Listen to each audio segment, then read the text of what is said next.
En primer lugar, agradecer a la Fundación y a Caguarna la posibilidad que nos ha dado tanto de colaborar como de participar en este evento, que entendemos que está resultando muy interesante. Indra somos evidentemente una empresa de tecnologías de la información y la comunicación, y como tal hoy venimos a aportar nuestra píldora en este campo, intentando presentar lo que es el potencial de determinadas herramientas a la hora de detectar, determinar y de gestionar lo que es la huella de carbono de una organización. En cuanto a los contenidos de la ponencia, brevemente voy a presentar lo que es la orientación estratégica en términos de sostenibilidad de nuestra empresa, cuáles entendemos que son los principales drivers que actualmente llevan a las distintos tipos de organizaciones a aventurarse en lo que es la gestión de su cartera de carbono, y cuáles son las necesidades de información que hemos detectado que hay detrás de esa gestión de la huella de carbono. Y poner el ejemplo de SAP Carbon Impact como herramienta que conocemos bien y presentar un poco sus funcionalidades para argumentar esas necesidades de gestión de la información que hay detrás de una huella de carbono. Como venía comentando, Indra somos una empresa de tecnologías de la información y la comunicación de alcance global con más de 26.000 profesionales repartidos por todo el planeta, y que nos gusta caracterizarnos y nos caracterizamos por ser una empresa que apuesta por la innovación, invierte en innovación, y es la innovación el agente articulador de nuestras políticas de desarrollo sostenible, de nuestras políticas de sostenibilidad. Llevamos 5 años, más de 5 años ya incorporados al índice de sostenibilidad de Dow Jones y siendo líderes en el subsector servicios, tecnologías de la información e Internet. A la hora de desplegar nuestros servicios en materia de sostenibilidad, servicios obviamente con una base tecnológica, atendemos a la triple dimensión de la cuenta de resultados de una compañía: la dimensión económica, la dimensión social y la dimensión ambiental. Y en el evento en que nos encontramos, poner especial hincapié en lo que hacemos en materia de edificación sostenible y gestión de emisiones y cálculo de la huella de carbono. A nivel de edificación sostenible, desarrollamos consultoría para certificación LEED, y en general el vector común de todos nuestros proyectos en el ámbito medioambiental es la búsqueda de la ecoeficiencia en nuestros clientes, entendiendo que lo podemos hacer implementando, desarrollando sistemas, herramientas que permiten gestionar la información, que permite desarrollar a su vez a los clientes esos modelos de sostenibilidad que están buscando desarrollar, ¿no?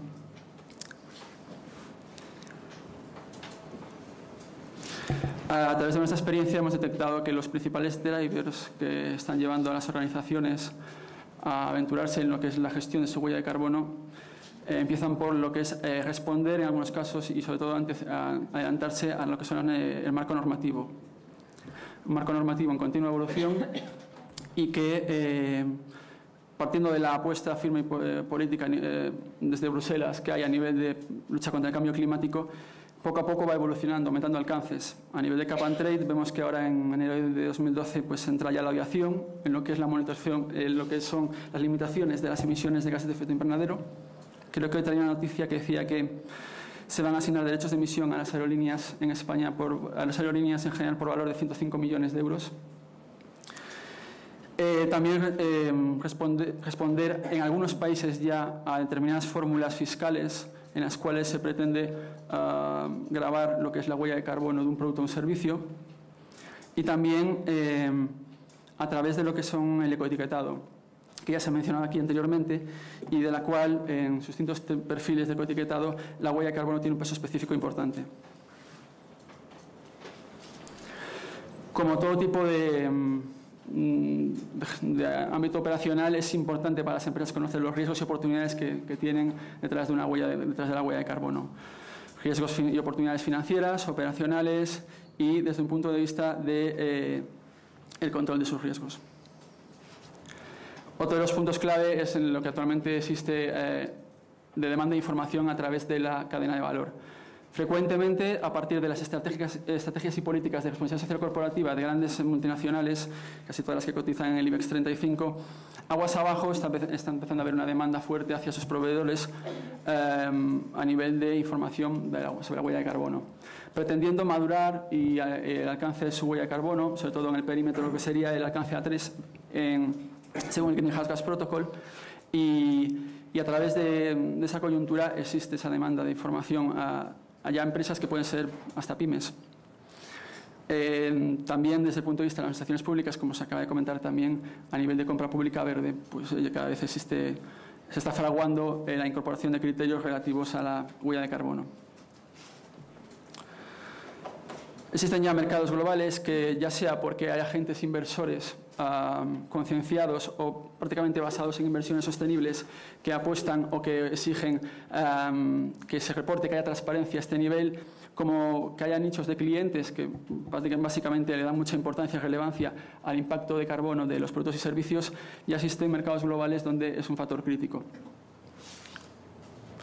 Y por último, pues sobre todo de la mano de la continua búsqueda del ahorro de eficiencia energética, son aspectos sinérgicos. Detrás del ahorro de eficiencia energética, el ahorro de eficiencia energética está la reducción de las emisiones de gases de efecto invernadero, pues están llevando a cabo actividades dirigidas ya a lo que sería la gestión de la cartera de carbono. En esta coyuntura, generalmente detrás de lo que es la percepción final de los grupos de interés en relación con la huella de carbono, que suele ser la del acto de transparencia, de comunicar cuál es tu impacto, suele haber un amplio trabajo de gestión en búsqueda de la reducción de emisiones, y que se fundamenta en un ciclo de gestión continua, con una periodicidad determinada que conlleva el establecimiento de objetivos, el benchmarking interno y externo de la organización, no solo a nivel global, sino en sus diferentes unidades de negocio, sus diferentes productos o a través de diferentes fases del ciclo de vida. La búsqueda continua de esa reducción de emisiones y la continua monitorización de la huella. Al final de todo este camino está la búsqueda de un reporting fiable. El reporting fiable, fundamentado en lo que sería el establecimiento de líneas de base de calidad, tanto a nivel organizacional como a nivel de proyectos singulares que se pueden hacer dentro de la organización, y que su calidad vendrá dada por lo que es la consolidación de datos. A nivel de consolidación de datos estamos hablando de que hay una importante bibliografía ya, digamos, de herramientas de cálculo de un diferente origen geográfico, sectoriales, intersectoriales, que ofrecen una multitud de factores de emisión tipo, factores de oxidación, tablas de poder de calentamiento global.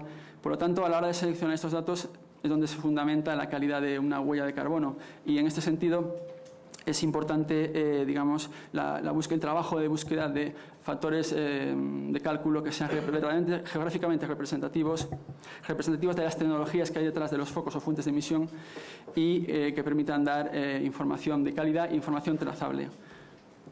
Al final de eso está una sistemática de reporting que, bueno, aunque no está tan consolidada como puede ser la de responsabilidad corporativa, que tiene detrás unos estándares ampliamente reconocidos, aquí lo que tenemos es que ya hay unas plataformas o programas voluntarios digamos, de comunicación, de transparencia, que ofrecen ya unos criterios de reporting, de manera que facilitan la comparatividad entre distintos tipos de entidades a nivel sectorial e intersectorial.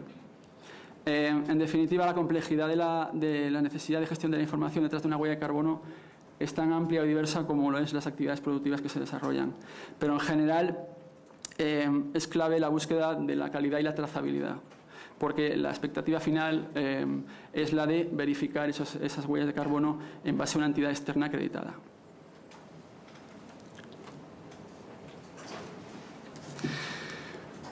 Bien, en Indra tenemos la oportunidad de ser Premium Partnership de SAP, y una de las herramientas con las que conocemos y con las que trabajamos es SAP Carbon Impact, y entendemos que es una buena...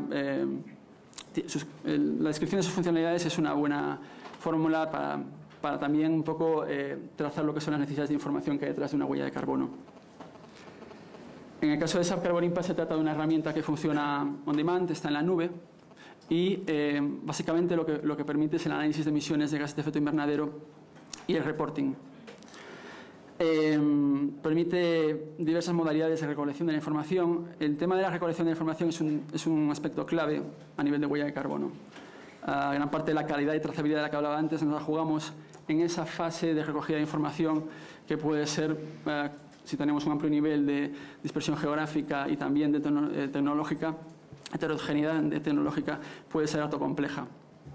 Permite desarrollar distintos modelos de escenarios de trabajo, realizar benchmarking, ahora veremos contra qué, pero tanto internos como externos, y generar distintos perfiles de reporting de emisiones.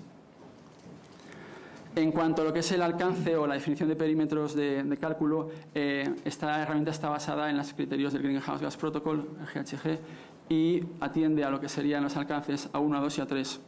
El alcance A1, que son las emisiones directas, tanto controladas operacionalmente como físicamente por el operador, tanto fuentes estacionarias como fuentes móviles, y asimismo también lo que serían las emisiones propias del proceso industrial en cuestión.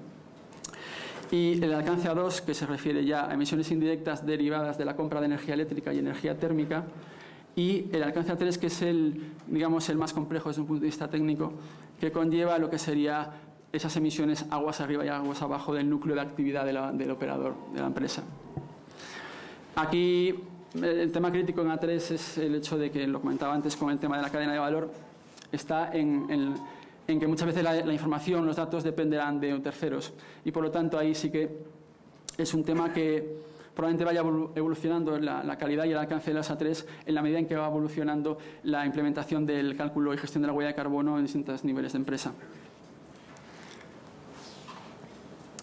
Uno de los factores clave de esta herramienta, y ahora también veremos por qué, es que su desarrollo está basado en experiencia acumulada y el partnership de SAP con entidades como el World Resources Institute, el Carbon Trust, Climate Leaders, Energy Star, Sustainability Consortium y el Carbon Disclosure Project. El Carbon Disclosure Project sobre todo es quizás el programa a nivel europeo que nos queda más cercano.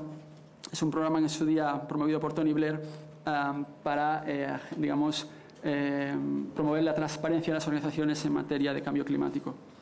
Y ya acumula ya una década de experiencia y en ese sentido es un referente a nivel europeo y mundial. Como comentaba antes, uno de los factores clave de la determinación y gestión de la huella de carbono es la recogida de información. Este tipo de herramienta permite recoger información directamente desde el foco de emisiones,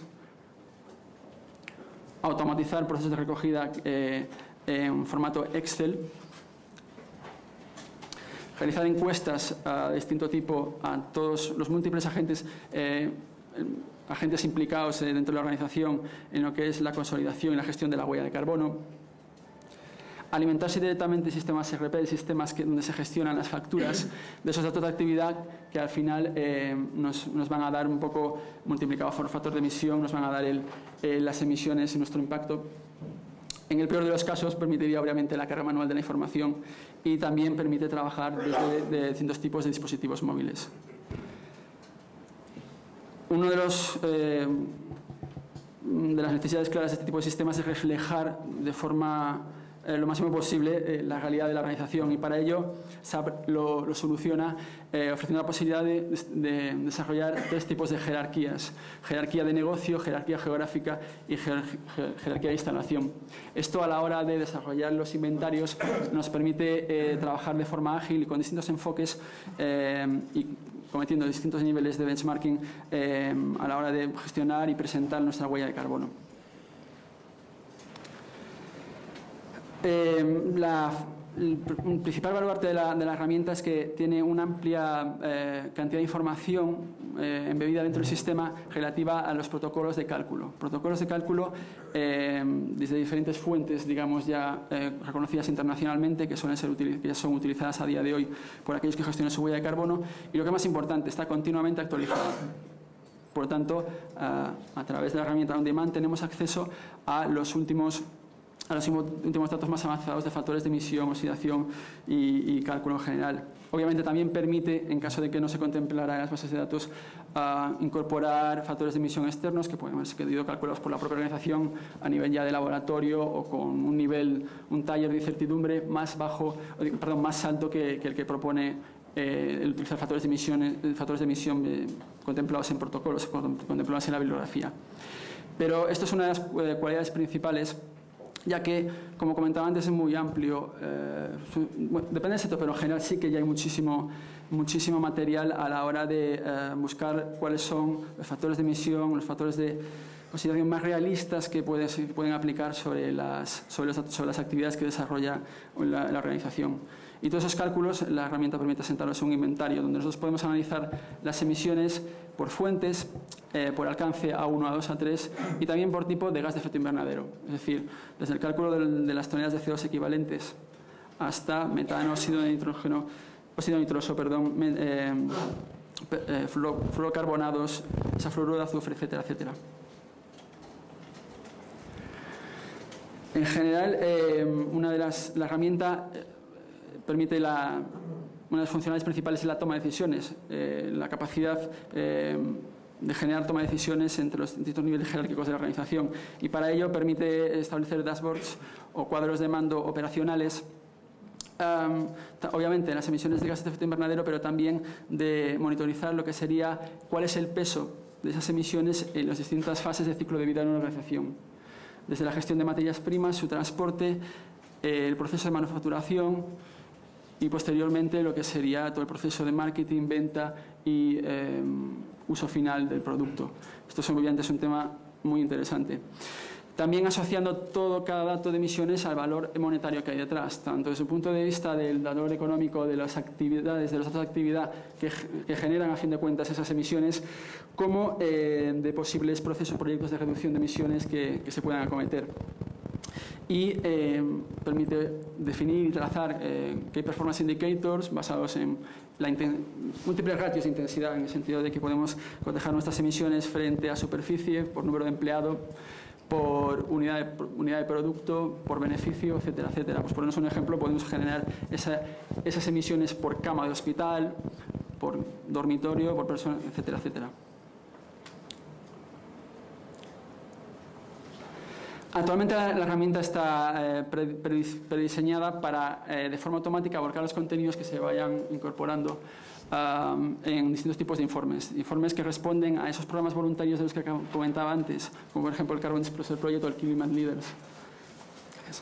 Se trata de informes en los que pues como permiten la comparación, son el soporte para ese ejercicio de transparencia y de comunicación que hablaba antes, y la herramienta permite automatizar toda esta sistemática. El benchmarking, obviamente, si estamos hablando de una empresa con múltiples localizaciones y distintos tipos pues, de distintos tipos de focos en distintos sitios, podemos generar situaciones de benchmarking interno, comparando la situación en cada caso. Y de cara al benchmarking externo, la herramienta se alimenta de otra base de datos, que es la base de datos de Energy Star. Energy Star es un programa de la EPA americana, pero ya está ampliamente asentado en Europa. De hecho, trabajan de la mano de la Comisión Europea en términos de ahorro y eficiencia energética, especialmente en temas de electrónica y aparatos eléctricos. Pero sí que tienen una ingente base de datos, digamos, de una cantidad importantísima de información relativa a perfiles tecnológicos y sus niveles de ahorro y eficiencia energética y sus niveles de emisiones. Y por lo tanto nos permite directamente comparar nuestros activos con los valores de Energy Star.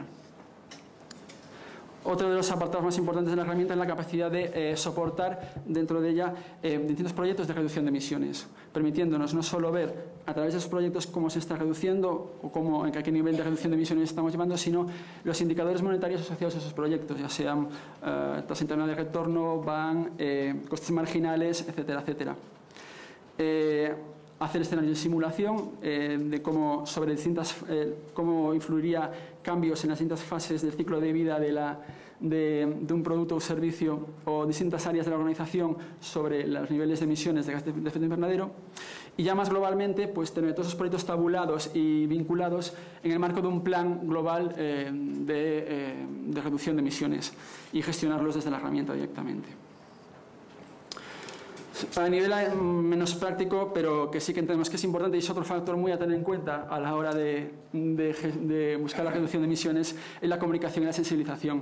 La herramienta permite establecer foros entre aquellos, ante el personal que tenga un rol de asignado dentro de la herramienta o que tenga acceso para aportar y también recibir información y también asimismo establecer lo que serían actuaciones que redunden en la búsqueda de proactividad por parte de la gente involucrada en la gestión de la huella de carbono dentro de una organización.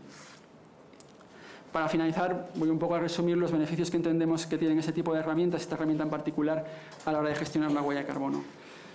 Tiene la debida flexibilidad para reflejar la realidad orgánica y operacional de una empresa y, asimismo, aporta datos de calidad para un cálculo que deberá se aproxime lo máximo posible a la realidad de las emisiones de gases de efecto invernadero de una organización. Es una herramienta accesible, on demand, funciona con acceso a Internet, responde a todos los protocolos de seguridad necesarios, permite organizar bien todo lo que es el ciclo de trabajo detrás de la gestión de la huella de carbono, organización en la que suelen participar múltiples perfiles con distintos niveles jerárquicos. Es una herramienta estratégica desde un punto de vista de que apoya lo que es la toma de decisiones y la planificación en el corto, medio y largo plazo de la cartera de carbono de una organización. Permite un control tanto a nivel de dispersión geográfica como de distintos niveles tanto de la heterogeneidad también de las distintas fuentes o focos de emisiones de una organización. Permite trazar muy bien, dato por dato, lo que es la huella de carbono, por lo tanto apoya lo que sería el proceso posterior de verificación o certificación. Y por último, es una herramienta en constante evolución. Por poner un ejemplo, actualmente SAP, hay un equipo de SAP trabajando detrás de la herramienta y actualmente quieren volcar en próximas versiones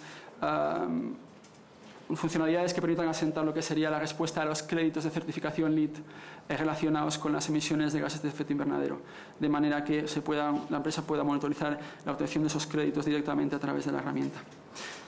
Y esto es todo. Muchas gracias.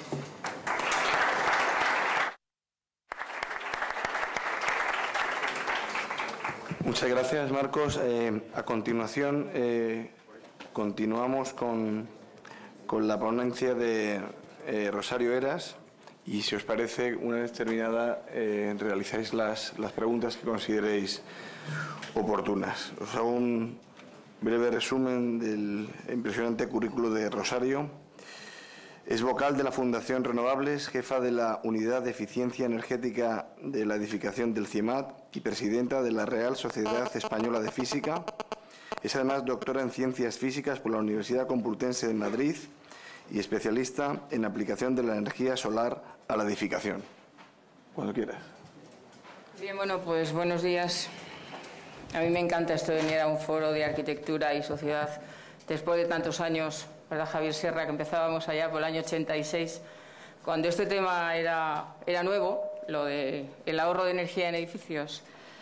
Entonces, esto es la ventaja de ser la última de la mañana, la sesión de la mañana, que muchas cosas ya se han dicho, luego voy a pasar por muchas cosas muy deprisa, pero antes de nada, pues yo tengo que presentar mis 3 gorros con los que vengo aquí. Mis 3 gorros: primer gorro, CIEMAT. El CIEMAT, creo que todos lo conocéis, es un organismo público de investigación que dependemos del Ministerio de Ciencia e Innovación, luego hacemos investigación. Luego yo voy a hablar sobre todo del tema de investigación. Hacemos investigación, desarrollo y la I pequeñita esta que está tan de moda, innovación, en el tema de energía, claro, que es en lo que estamos aquí, medio ambiente y tecnología.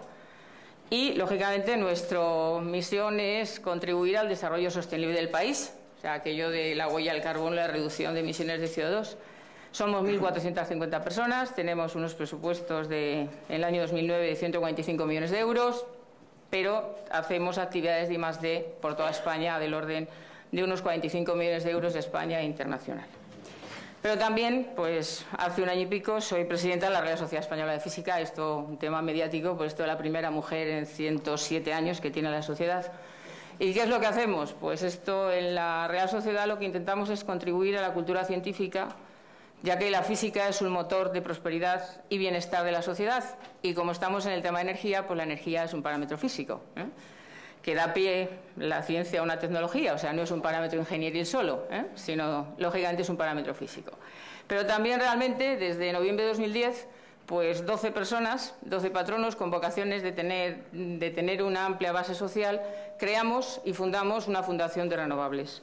¿Qué es el objetivo fundamental de esta Fundación de Renovables? Pues, lógicamente, sensibilizar a la sociedad. O sea, toda la mañana hemos estado hablando de comunicación, sensibilización de la huella del carbono. Pues en la Fundación Renovables, 12 personas a título personal, cada una tenemos nuestra responsabilidad en nuestros trabajos. Lo que queremos es realmente hacer un cambio en modelo energético, paliar el tremendo déficit de información que hay en el tema de energía y, sobre todo, en el tema de las renovables. Yo personalmente llevo 35 años trabajando en renovables y hemos pasado de ser los súper buenos, verdes, no sé qué, a ser los súper malos ahora mismo, por aquello de las primas y del déficit tarifario y todas estas cosas que está muy en boga. Realmente hay un desconocimiento, un desconocimiento que queremos de alguna manera intentar calar en la sociedad, hablando claramente del tema de las renovables y del tema del modelo de energía con un comportamiento que la sociedad debe tener.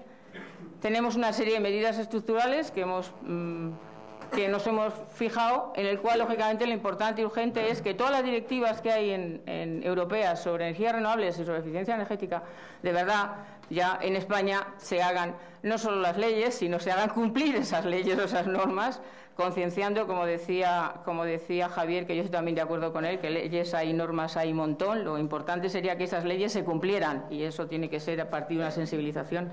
Realmente, Javier, tenemos muchas cosas muy parecidas en tantos años que hemos estado trabajando juntos y representando estos temas por ahí. Entonces, hay falta, lógicamente, una planificación energética. También desde julio creo que sabéis que hay un plan de ahorro y eficiencia energética con una proyección a medio plazo en España, pero todavía el tema habría que exigirlo para el voluntarismo, dejarlo de una vez, aunque la sociedad es importante, y, lógicamente, maximizar el uso de las renovables con un plan de ahorro de energía, prioritario, lógicamente, en los sectores que más energía se consume, en mi caso, edificación, teniendo en cuenta la rehabilitación, los desarrollos urbanos, todos los Smart Cities, que ahora mismo sabéis que la Unión Europea está muy preocupados por el tema de las ciudades inteligentes. Las ciudades inteligentes, huella del carbono, ahorro de energía, y el transporte, pero lógicamente mi trabajo es edificación. Entonces, también se ha hablado esta mañana de todo el tema de la demanda energética en España. Nos hablaba Isabel Tocino cuando he hecho la presentación de la jornada. Hay múltiples debates, aquello de que los que somos de renovables parece que somos antinucleares, los pronucleares parece que son antirrenovables. Yo creo que en España realmente lo que tenemos que abogar, y eso cada vez lo tengo más claro, es abogar por un autoabastecimiento energético, venga de donde venga, pero que sean nuestras las energías renovables y las demás. Y, lógicamente, esto pasa por mejorar nuestra situación energética a partir de un plan de ahorro. ¿Un plan de ahorro? Pues porque ya nos lo decían, el 80% de los combustibles fósiles es de los que nosotros estamos utilizando. Entonces, ¿cómo se puede reducir esta demanda? Pues esta demanda, lógicamente, potenciando el uso de fuentes renovables. Tenemos un montón, las tenemos que usar. Tenemos que usarlas realmente bien y controlando que se utilizan bien, y que no haya por ahí algún desalmado, que eso es lo que sale en la prensa cuando las cosas se hacen mal. La mayoría se hacen bien y esas no salen. Pero, por supuesto, usar eficientemente la energía. Y esto sí que pasa por una concienciación energética. En los 25 años que yo llevo trabajando en este tema en el CIEMAT, pues ahora os contaré algunos casos concretos en los cuales la sociedad es muy necesaria y urgente que esté concienciada desde el punto de vista energético. ¿Cuál es la situación en España? Pues alta demanda energética, necesidad de cumplir los protocolos de Kioto y hacer las cosas para que el post-Kioto se hagan las cosas bien, y fomentar, por supuesto, el ahorro energético. En eficiencia energética hay montones de definiciones, y yo, en el tema de edificación, eficiencia energética es uso de energía y, en consecuencia, de su ahorro en los sectores en que se utiliza.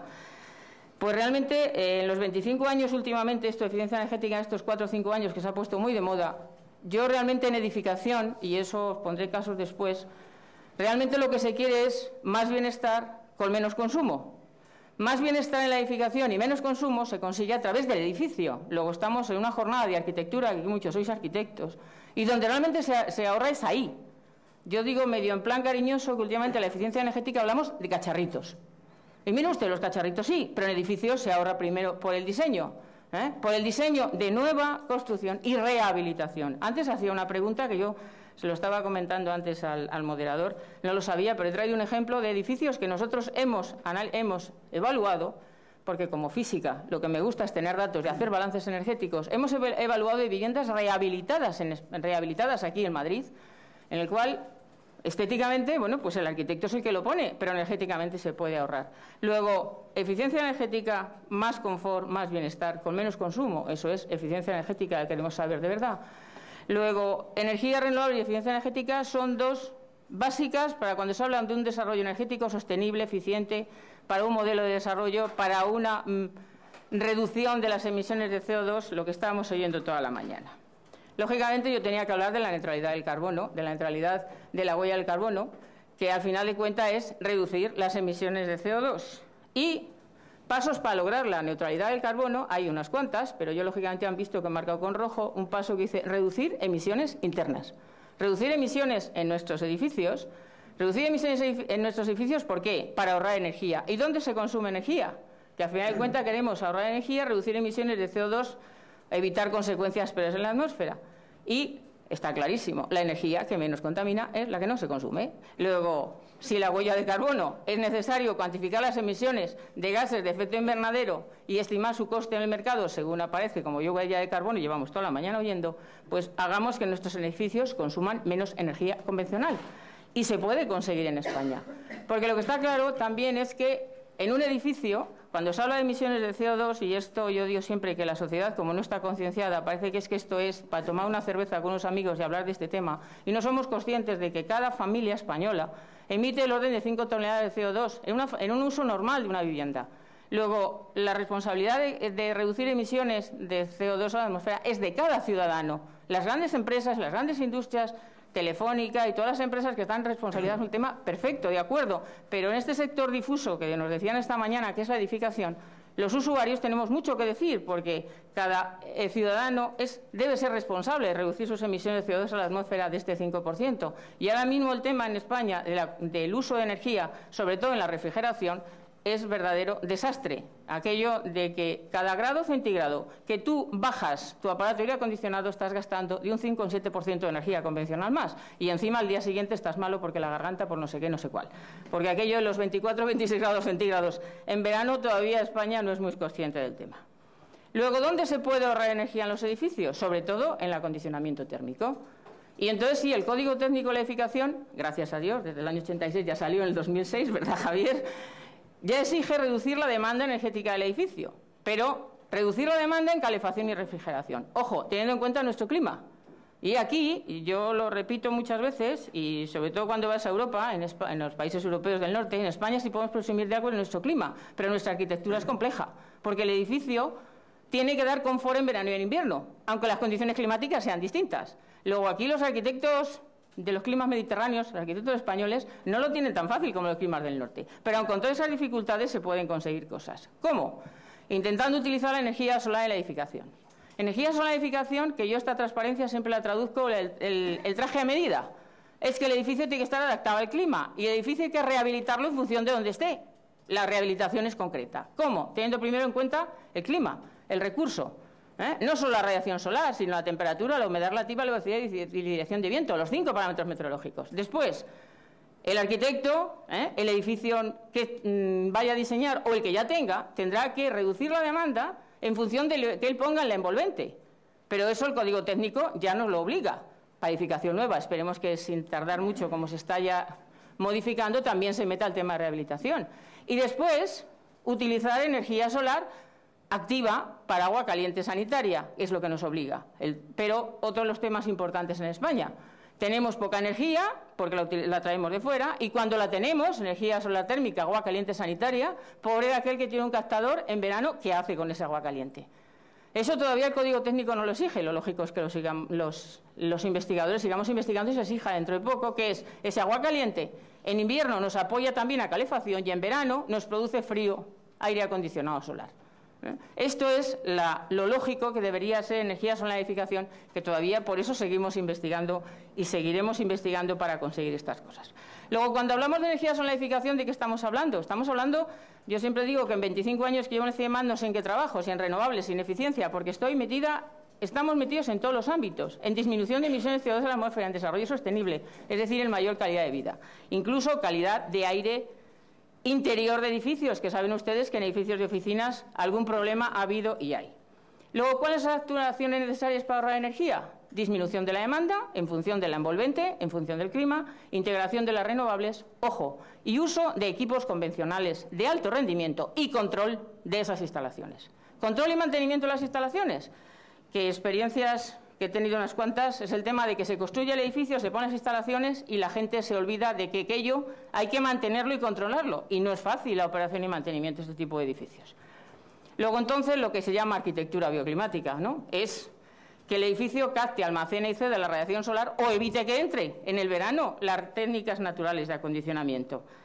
Teniendo en cuenta nuestro entorno, nuestro clima, que es que no es lo mismo. Esta es una de las gráficas que se hizo hace muchos años, cuando estábamos elaborando el código técnico, hace años. Las necesidades de calefacción y refrigeración en la zona de España. Luego, no puede ser el mismo edificio en función de dónde esté el clima. Y después, ¿qué es lo que tiene un edificio? Pues orientación, accesibilidad solar, composición de cerramientos, envolventes, capacidad del edificio, elementos de sombra, todas estas cosas que ustedes como arquitectos conocen mucho mejor que yo. Luego, al final de cuentas, para calefacción hará falta ganar la máxima cantidad de energía y perder lo mínimo, pero el propio edificio en verano tendrá que evitar las ganancias directas y a la vez buscar sumideros de esa energía. Todo esto, ustedes saben que se llaman técnicas naturales de acondicionamiento, o sea, no estamos descubriendo nada, lo único es aplicarlo y poderlo medir actualmente en nuestras condiciones. Y después integrar energía solar. Antes se hablaba de la parte estética. Yo como física reconozco que hay muchos arquitectos que no les gusta que sus terrazas la llenen de cajas negras, de los captadores solares. Luego habrá que hacerlo de una manera estética, para producir energía necesaria, pero sistemas integrados como otro elemento más de la envolvente del edificio, con los problemas que eso pueden acarrear desde el punto de vista energético.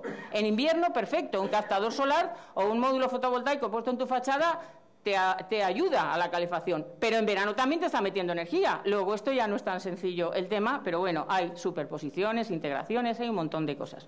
Por eso voy muy deprisa. ¿Para qué? Para poder evaluar cuánto ahorra este edificio. En los ahorros en plan de simulación, en plan de proyecto, está fácil. El código técnico ya lo obliga, ya tenemos el LEED, el CALENER, el TRANSIS, el DOE, un montón. Pero, ¿qué pasa cuando el edificio está construido? Entonces, en simulación, pues al final de cuentas, ¿qué tengo alrededor de mi edificio? ¿Qué puedo poner en la pared? En función del edificio que ya he construido, ¿cómo puedo rehabilitarlo? Y al final un montón de leyes de transferencia de calor que los físicos ahí andamos desarrollando herramientas para saber cómo se va a comportar mi edificio antes de hacer la obra. Hago la obra y puedo ver qué pasa con ese edificio.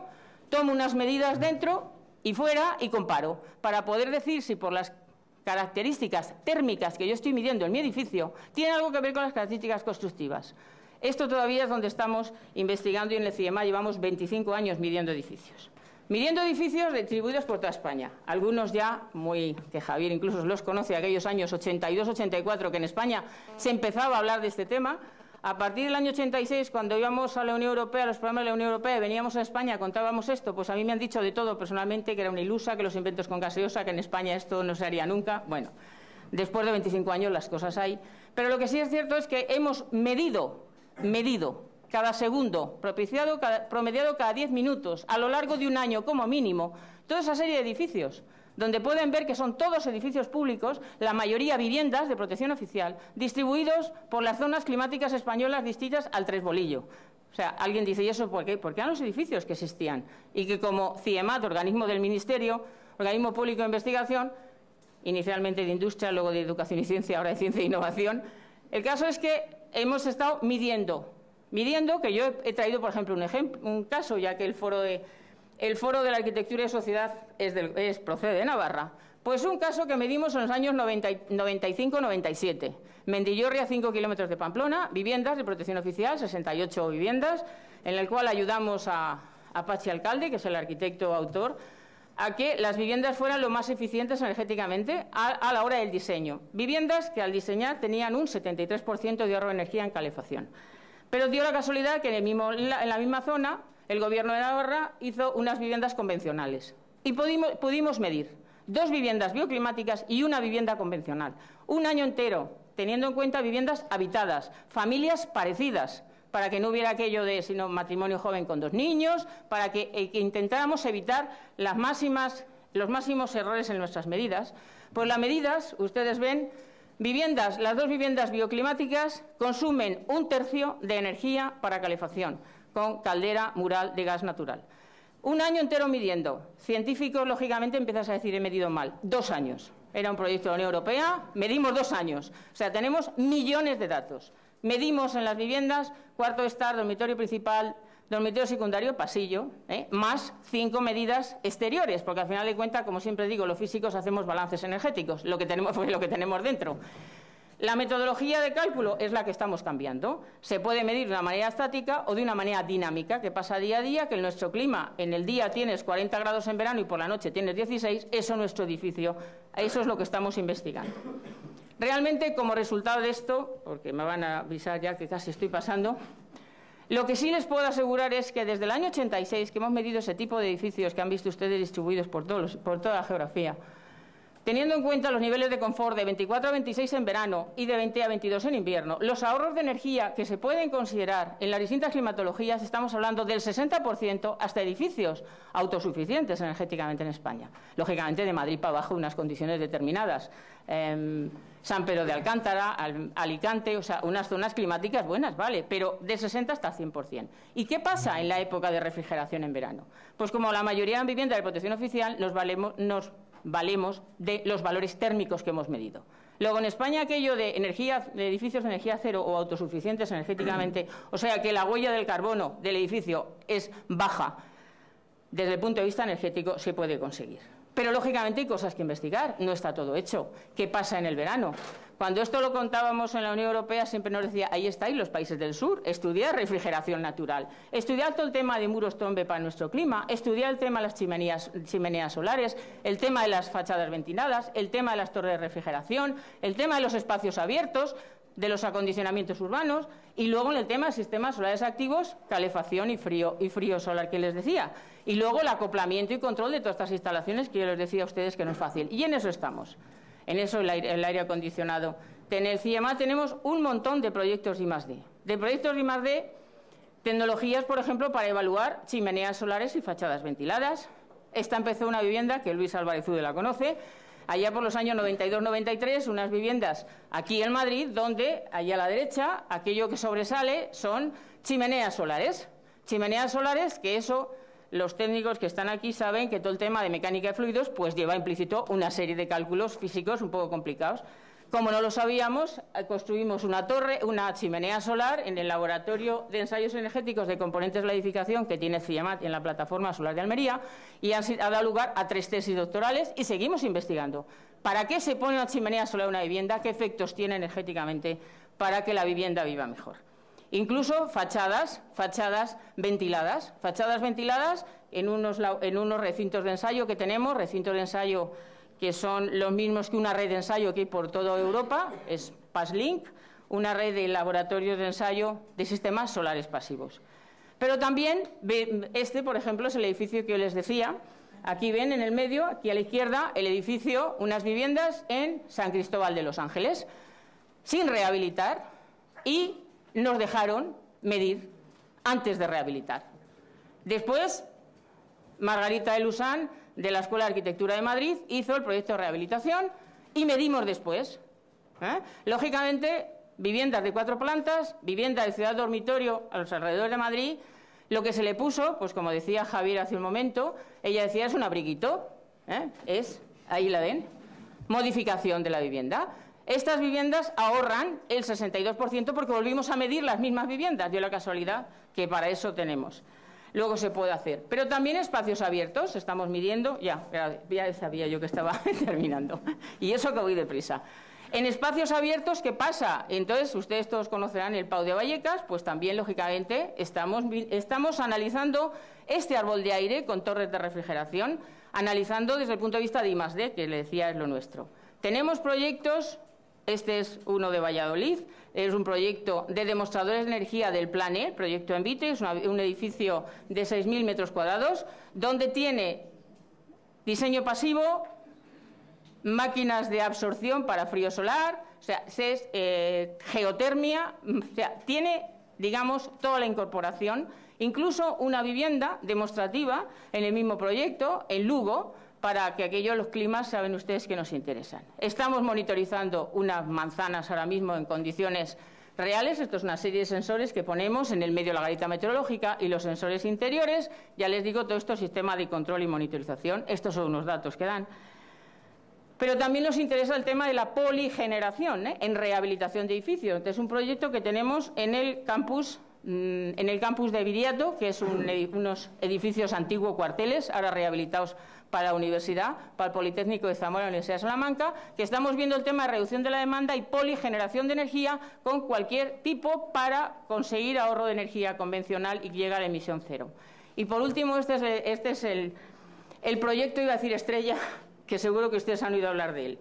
del año 2004 el Ministerio de Educación y Ciencia nos planteó el que por qué no demostrábamos esto de que la arquitectura bioclimática y el frío solar era posible hacerlo en España, pero de una manera, digamos, utilizando los distintos pasos de un edificio. Entonces salió el proyecto Arfrisol de 2005 hasta el 2012, o sea, no ha terminado todavía el proyecto, que nos planteamos el objetivo, adecuar la arquitectura bioclimática y la energía solar, acondicionamiento térmico de edificios en calefacción y refrigeración para ahorrar del 80 al 90% de energía. Les aseguro que a mí me llamaron de todo diciendo, bueno, exagerada, Charo, no vas a llegar nunca a esto. Bueno, pero sobre todo importante, al Ministerio le preocupaba mucho, como decía Javier antes, el cambiar la mentalidad de la sociedad. No solo las normas, sino oiga, que la gente, que la sociedad y el usuario se enterara. Este proyecto lo que queremos y estamos consiguiendo es reducir el consumo con el diseño del 50 al 60%. Después, los dispositivos solares activos del 30 al 40%. Y un 10 a un 20% de utilización de una energía convencional o de biomasa. Es decir, edificios de energía cero, sin combustibles, sin consumo de combustibles fósiles, sin huella de carbono, sin emisiones de CO2, ¿no?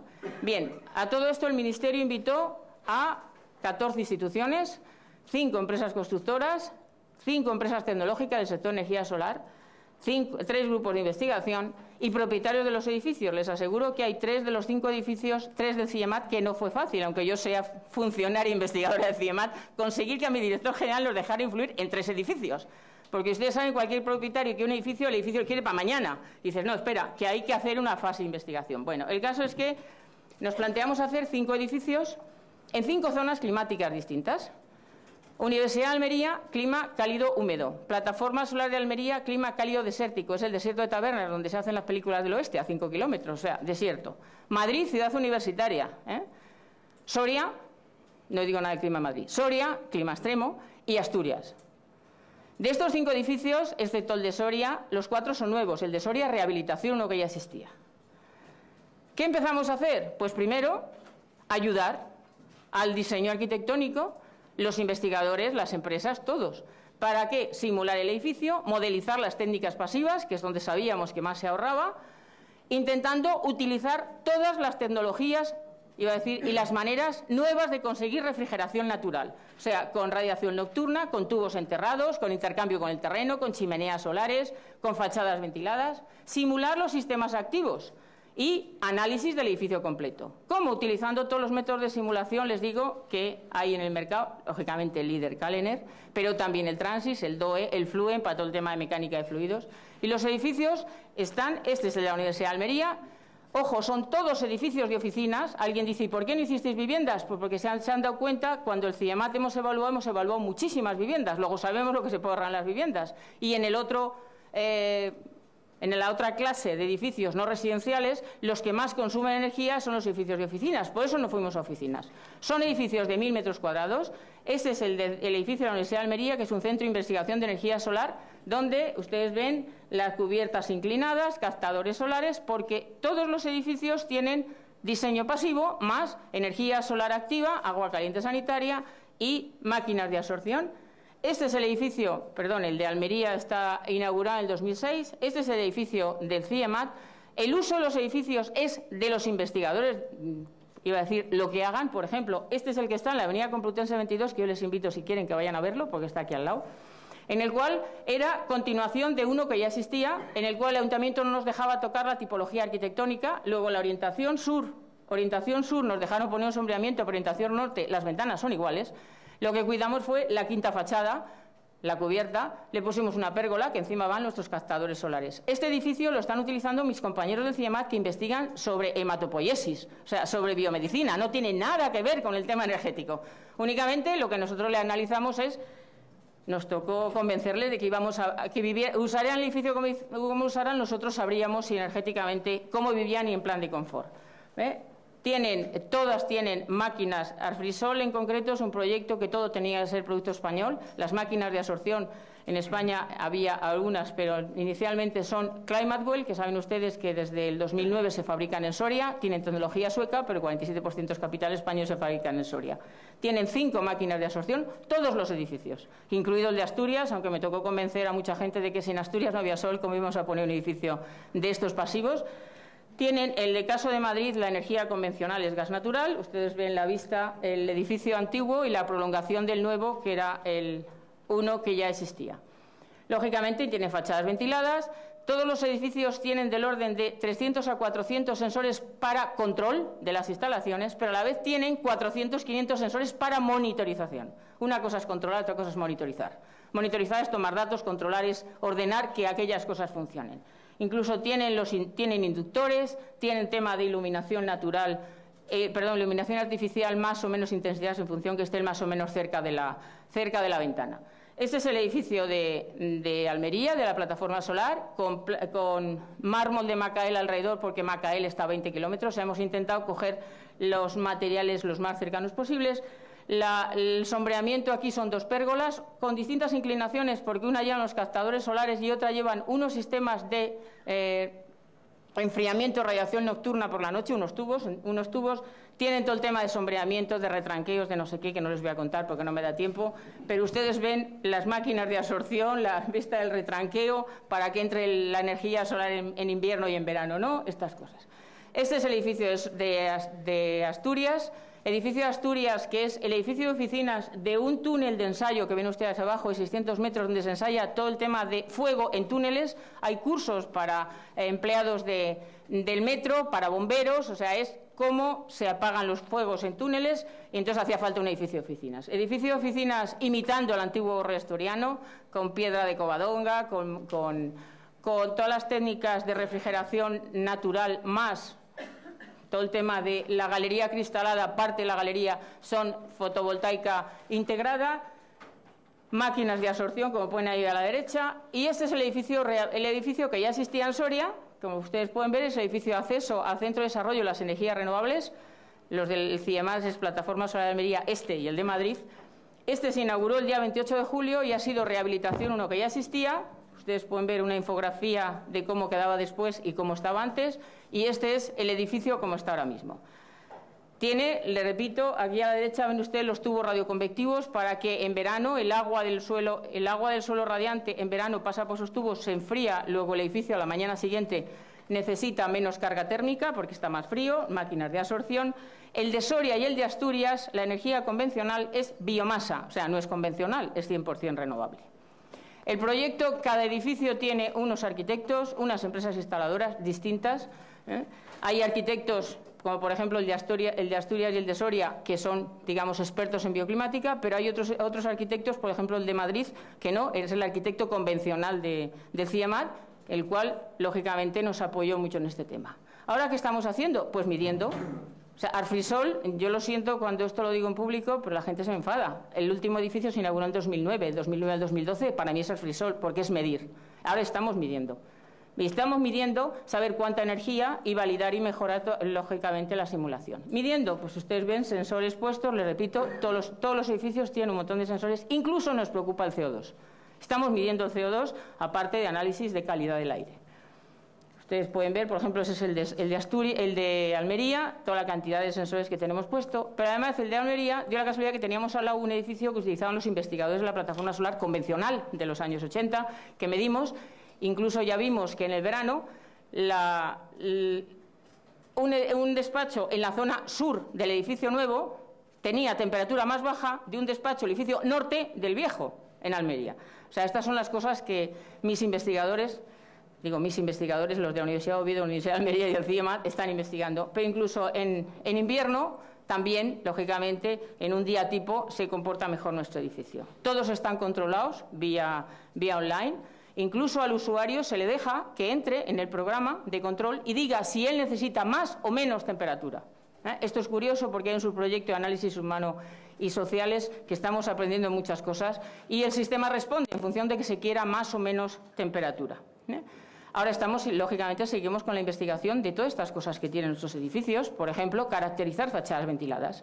¿Por qué se pone la fachada ventilada? Aparte porque es moda en arquitectura ahora fachadas ventiladas. Pero energéticamente y huellas del carbono, ¿qué beneficia? Okay. También es cierto que ustedes saben que ahora mismo en la Agencia Internacional de la Energía está muy en moda el tema de frío solar. Bueno, pues tenemos el mayor laboratorio de ensayo ahora mismo que se puede ensayar sistemas de frío solar, ojo, en Asturias.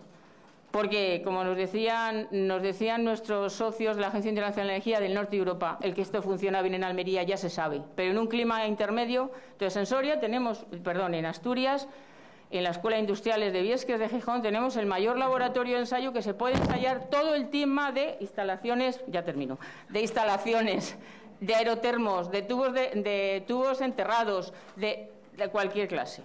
Esta máquina. Y por último, y tema importantísimo que se habla aquí mucho, el tema de la sensibilización. Hay una parte muy importante de transferir esto ¿a qué? A los profesionales, pero también, ojo, al punto de vista docente, a niños desde infantil, primaria, secundaria, bachillerato. Esto es una petición del Ministerio. Entonces se han hecho, lógicamente, aparte de a todos los medios de comunicación, se han hecho y se han elaborado unidades didácticas de infantil, primaria, secundaria, de cómo se puede ahorrar energía en los edificios. Y están involucrados dentro de los programas que se tienen que enseñar dentro del Real Decreto de Enseñanzas Mínimas del Ministerio de Educación. Lógicamente, todo es un tema experimental, o sea, se les hace una casita, donde esa casita, en función de la ventana, más grande o más pequeña, la temperatura adentro se consigue menos. Las unidades didácticas ahora mismo ustedes saben que hay una enseñanza que se llama Ciencias para el Mundo Contemporáneo, que se da a las personas de letras. Pues también ahí hay una unidad didáctica que se llama Hacia una gestión sostenible de nuestras necesidades energéticas a partir de las edificaciones bioclimáticas. Periodista tal, si quieren algo más de lo que piensa que yo estoy contando, en asfrisol.es pueden ustedes cogerlo. Realmente lo que sí es cierto es que estos edificios, todos en construcción, tienen categoría A. Y como pueden ver, el de Madrid y el de Almería necesitan un 10%, la parte roja es energía convencional. Los otros son 100% renovables por la biomasa.